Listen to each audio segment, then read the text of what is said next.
amado, bem-vindo de volta à nossa escola bíblica e nós estamos iniciando então o estudo das parábolas. Pega a sua Bíblia, pega o seu caderno de estudos, porque hoje nós vamos ver a primeira parábola ou as parábolas contadas por diferentes evangelistas, né? Pega a sua Bíblia então, pega o seu caderno de estudos. Vem conosco, ore ao Senhor primeiro. Pede a Ele discernimento, entendimento, conhecimento, sabedoria. Pede a Ele proteção para que a gente possa desvendar deste seu mistério. A parábola de hoje é a parábola do peixe e dos pescadores. Ela está contada em 3 evangelhos. Ela está contada em Mateus. Então, o amado vai lá, dá uma olhadinha, lê o texto. É Mateus 4, que vai de 18 até o 22. É um texto curtinho.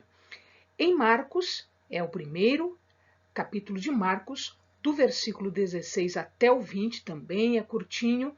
E aí eu tenho uma passagem um pouquinho mais longa, que é em Lucas. Lucas explica em maior detalhe, inclusive ele fala algumas coisas que não estão em Mateus e Marcos. Então, em Lucas, lê ali, tem no capítulo 5, do versículo 2 ao versículo 11, portanto, é uma passagem um pouquinho mais longa em Lucas. Essa imagem que o amado está vendo aqui é o Lago da Galileia, ou Genesaré, ou então o Mar da Galileia, como eles falam.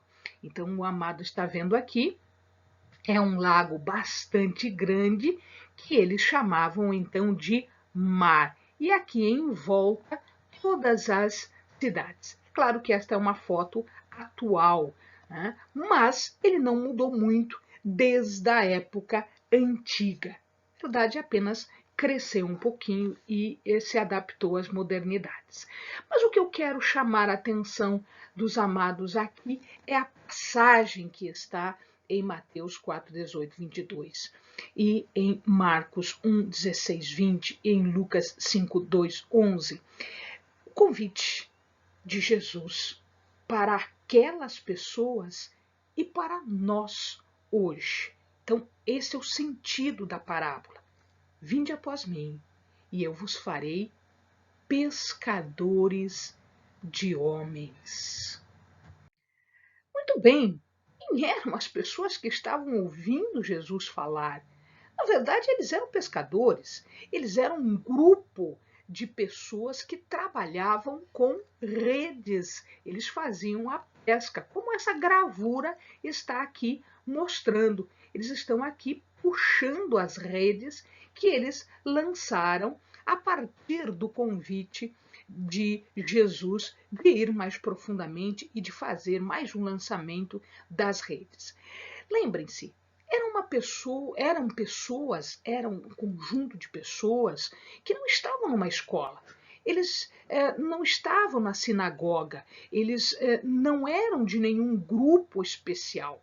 Não, eles eram trabalhadores e trabalhadores braçais, eles eram trabalhadores humildes, que mal e mal sabiam ler, escrever, sabiam o suficiente para fazer os seus negócios, porque eles ganhavam a vida pescando. Portanto, é um trabalho bastante perigoso, porque o lago de Genesaré, o mar da Galileia, ele é dado a algumas tempestades e às vezes as pessoas ficam presas nessas tempestades e acabam vindo por falecer. Era um trabalho muito difícil, era um trabalho muito penoso, onde o físico das pessoas era bastante exigido, né? Mas vejam, quando Jesus conversou com eles, eles estavam ou lançando as redes, ou já tinham lançado as redes e estavam consertando as redes.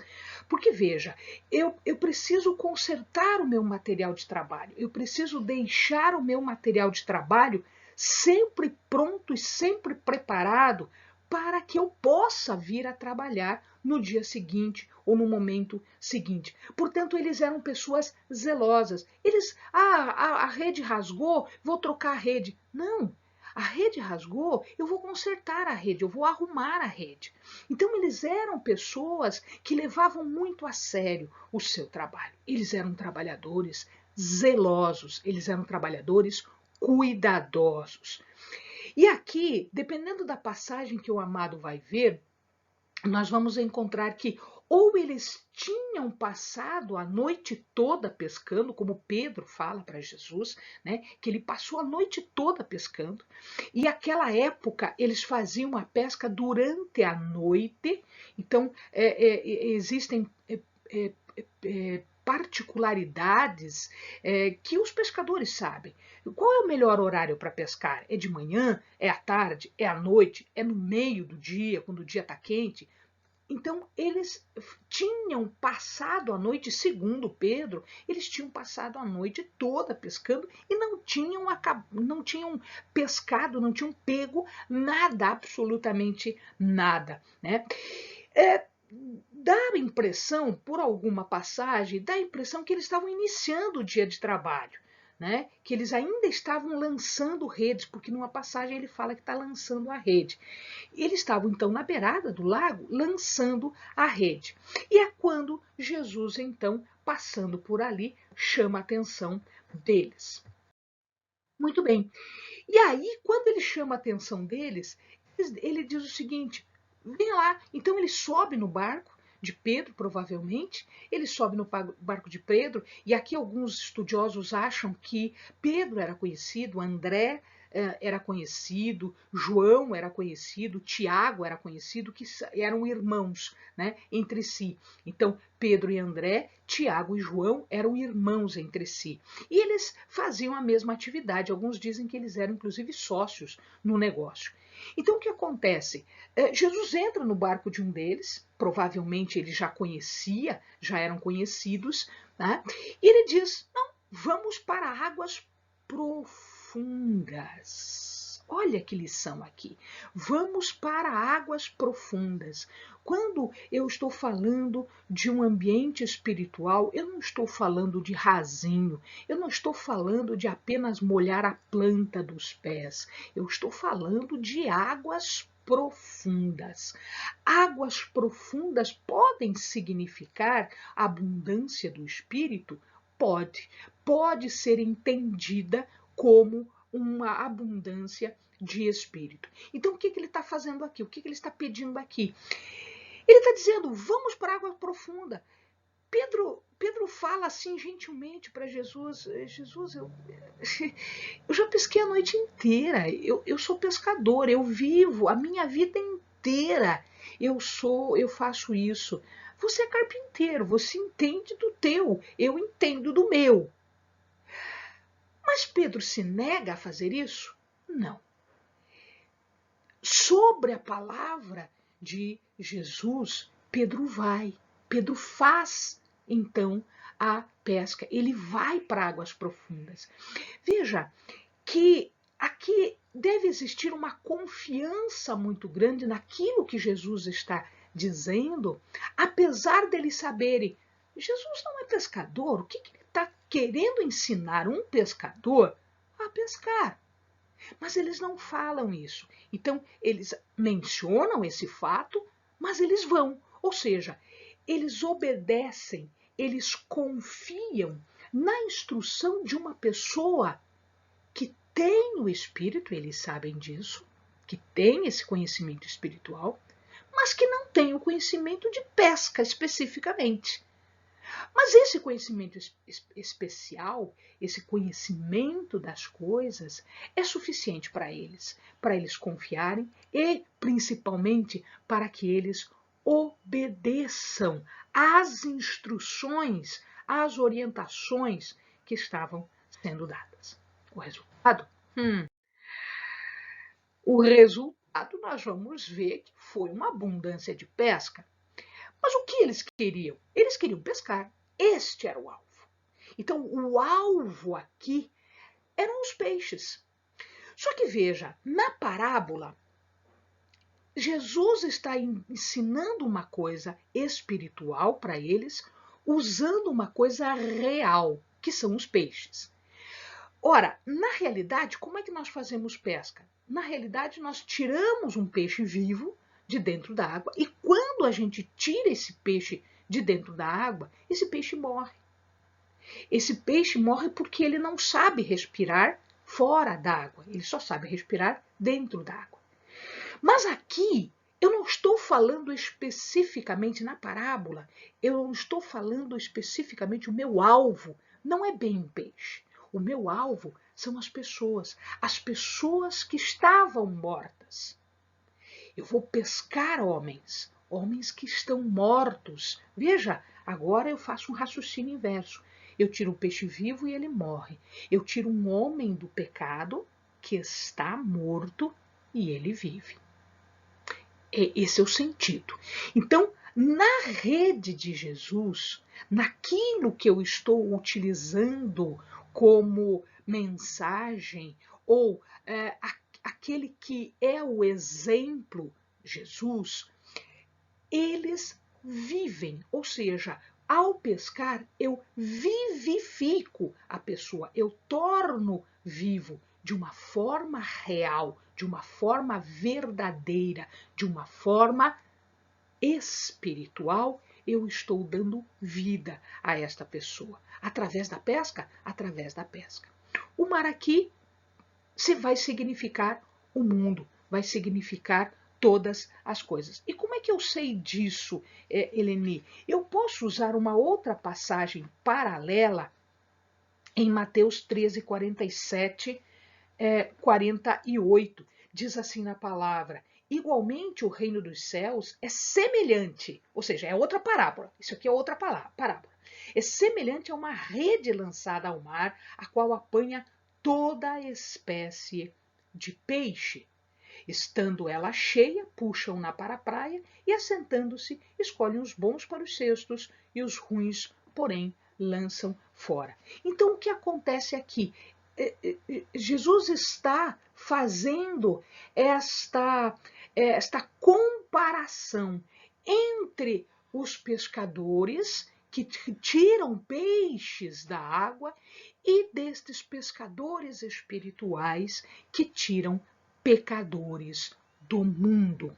Então, este é o significado, o sentido, esse é o alvo da mensagem. E qual foi a reação de Pedro? Quando Pedro vê aquela abundância de pesca, aquela quantidade de peixes rasgando rede, eles não conseguiam puxar, tiveram que chamar outro barco veio, teve dificuldade de recolher. Quando Pedro vê isso, sabendo que ele passou a noite inteira pescando e nada aconteceu, ele então reconhece, ele se prostra diante de Jesus e reconhece a sua majestade, reconhece a sua divindade. E nós podemos agora comparar esta reação de Pedro com outras reações? Sim, veja lá, existe uma passagem em Isaías 6, 5, quando Isaías é chamado para um ministério. Então ele tem uma visão e aí ele fala o seguinte, Isaías 6, 5. Então disse eu, Isaías, ai de mim que vou perecendo, porque eu sou homem de lábios impuros e habito no meio de um povo de impuros lábios, e os meus olhos viram o Rei, o Senhor dos exércitos. Então o que acontece aqui? Pedro estava tendo a mesma reação. Ele se deu conta que junto a ele estava um ser divino, o Filho de Deus, capaz de fazer aquele milagre, aquela obra. E ele se deu conta de quão pequeno ele era, de quão pecador ele era. Então ele se prostra e diz: Deus, eu não sou digno, se afasta, porque eu pereço, eu vou morrer de tanta glória, de tanta divindade diante de mim. Né? Mas, ao mesmo tempo, nós temos uma outra reação bastante interessante. Olha aqui, Quando nós vemos a história de Jó, Jó era um justo, sim, era um justo que passou por uma situação bastante grave, bastante terrível, por conta de uma prova, tá? Mas ao final, Jó reconhece. Olha o que diz, uma passagem lindíssima, gosto muito dessa passagem, Jó 42, 5 e 6. Olha lá, Jó 42, 5 e 6. Com os ouvidos eu ouvira falar de ti, mas agora te veem os meus olhos. E qual é a reação ao ver? Por isso me abomino e me arrependo no pó e na cinza. Por quê? Porque ele é um homem puro, porque ele habita no meio de homens impuros e ele teve contato com a divindade. O divino fez a diferença na sua vida. Ele percebeu, ele viu um milagre na sua vida. A mesma coisa que Pedro aqui. Olha que coisa interessante. Eu preciso mencionar isso porque agora é para a nossa vida. Agora é para a nossa vida. Como era para Pedro, como era para Tiago, João, André, para todos os pescadores daquela época, desta época, daquele lugar, deste lugar.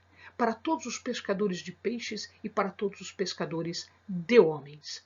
O pescador, quando ele está pescando, ele não pode se mostrar para o peixe. Por quê? Porque ele vai afugentar o peixe. Então, quando você pesca, você não pode fazer sombra na água, porque o peixe te enxerga, o peixe percebe que você está ali e ele vai fugir. Correto?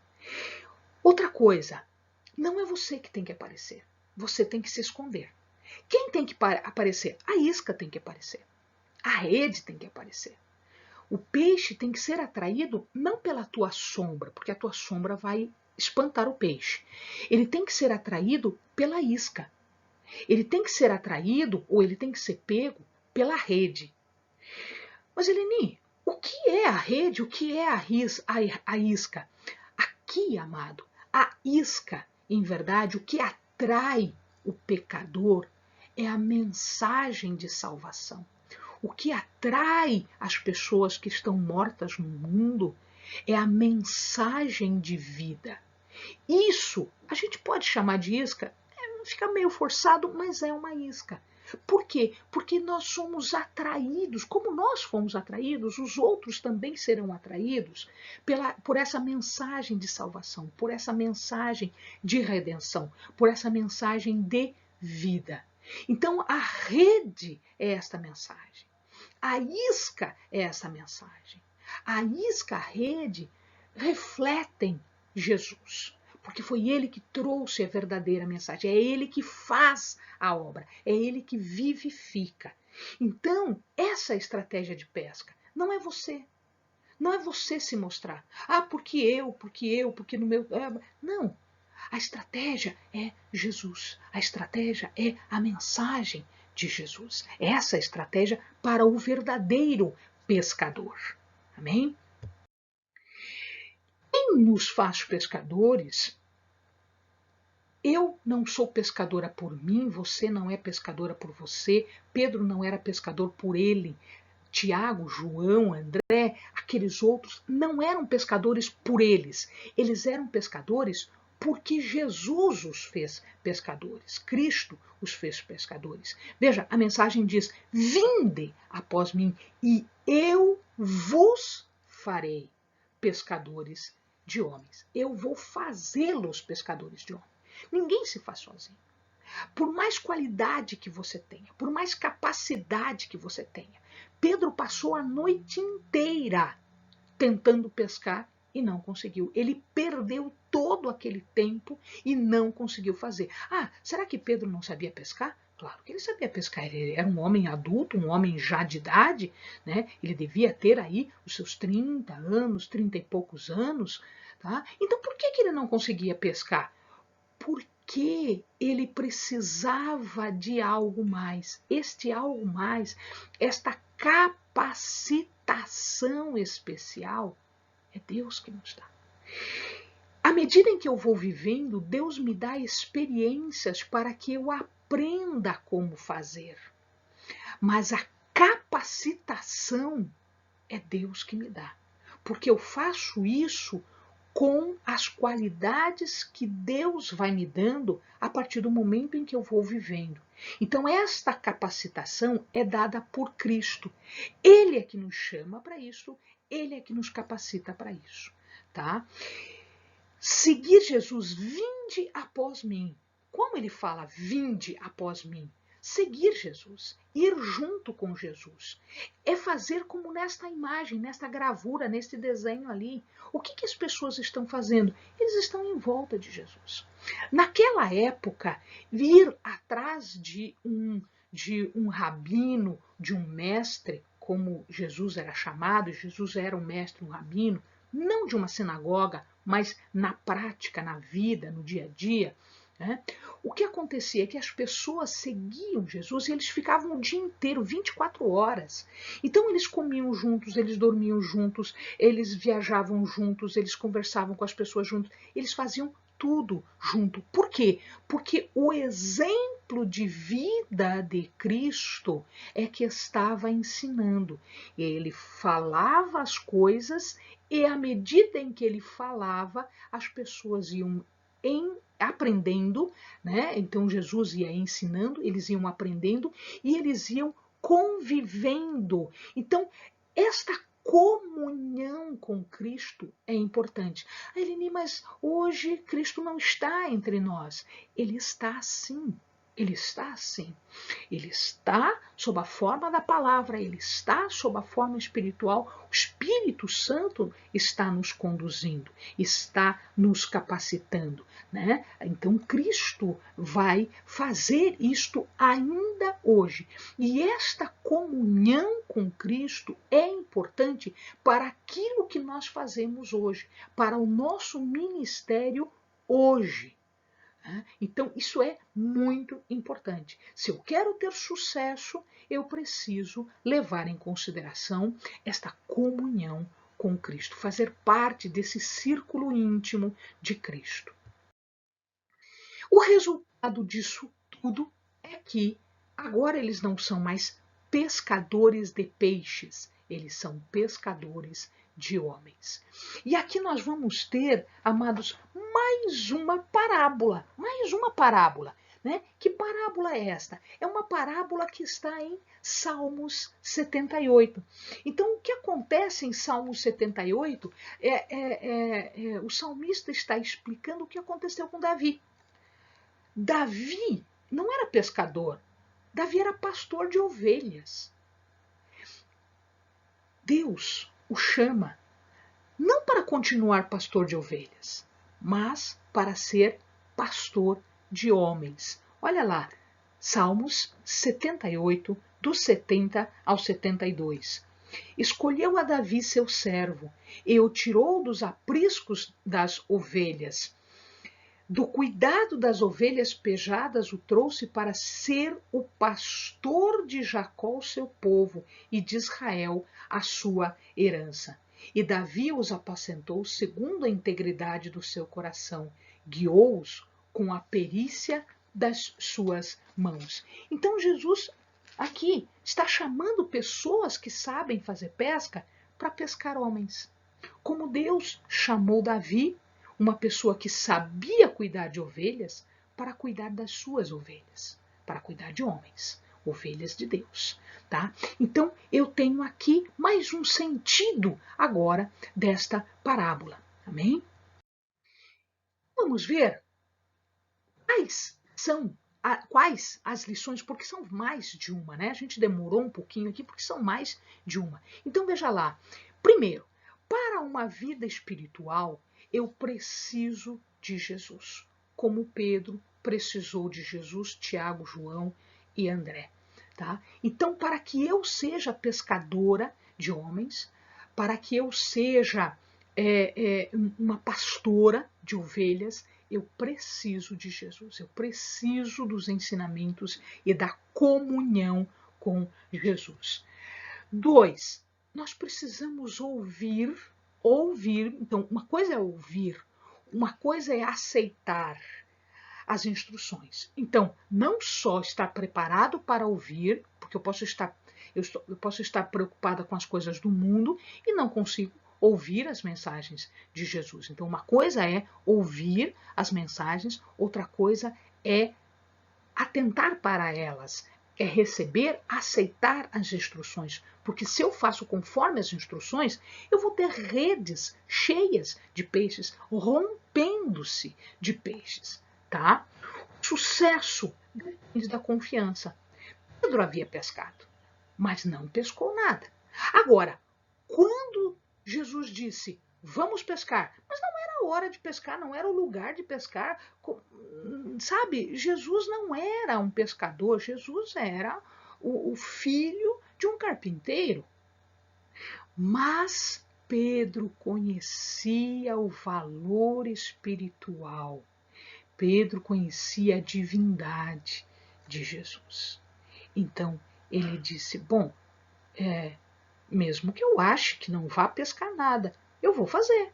Sobre a tua palavra, ou seja, com base nela, em confiança a tua palavra, eu vou lançar a rede. Eu vou lançar. Porque eu já fiz isso e não deu nada. Só que agora você está dizendo. Então, se Jesus está dizendo para fazer desse jeito, não interessa quantas vezes você tentou daquele jeito. Agora Jesus está dizendo que é para fazer daquele jeito. Então, agora você vai ter sucesso. Porque você está confiando, primeiro, confiando, segundo, obedecendo. Quarto, é necessário ir para águas mais profundas. É necessário buscar longe também, sim. Eles não ousavam fazer isso. Eles não ousavam fazer isso, porque o lago, eu disse no início, ele era perigoso. Muitas vezes pessoas morreram nesse lago. Mas aqui, por conta da confiança e por conta da obediência, eles ousaram ir mais longe. Então, a ousadia, com base na palavra, com base na instrução, com base na confiança, com base na obediência, faz o sucesso. Faz o sucesso. O sucesso só apareceu por causa disso. Então, essa obediência nos trouxe sucesso. Essa obediência nos trouxe redes repletas de peixe que eles não conseguiam puxar, eles tiveram que pedir ajuda para puxar, e mesmo assim as redes já estavam se abrindo, tamanho era o peso dos peixes que eles estavam pescando. E por último, mas não mais importante, meu amado, o sucesso da igreja, o nosso sucesso, o sucesso dos pescadores de Deus, os pescadores dos homens, por conta dessa obediência, é a rendição absoluta do eu. Eu não posso fazer sombra. Eu não posso me colocar na frente da imagem de Jesus. Jesus é que tem que aparecer e não eu. Amém, amados? Bons estudos.